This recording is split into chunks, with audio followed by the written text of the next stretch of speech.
बड़ा संशिष्टा तो अमेरिका। আমার প্রিয় ভাই বন্ধুগণ, কি হিন্দু কি মুসলমান কি জৈন কি খ্রিস্টান সব আমার লোক, যে বিশ্ব জগৎকে এক কথায় আপন করতে পারে সে সবচেয়ে শুদ্ধ মহাপুরুষ।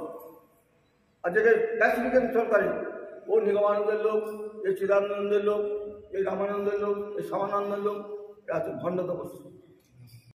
ঠাকুর আজ ধন্য মোরা তোমায় পাইয়া, আজি ধন্য হইল জগতবাসী, ধন্য হইল গো, আজি ধন্য হইল তোমার শিষ্য ভক্ত ঠাকুর। रख लेना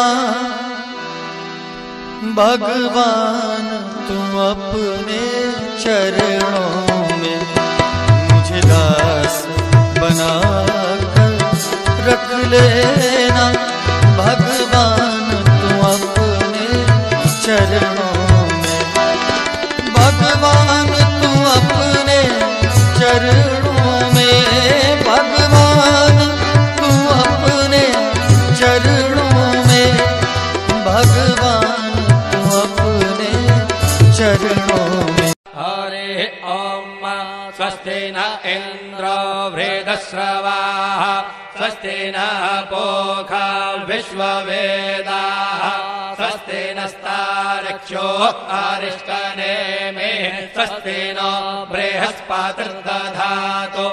ॐ पयः पृथिव्यां पय ओषधे खुपयो दिव्यन्तरिक्षे पयोधाः, पयस्वतेः प्रदिशः सन्तु मह्यम्।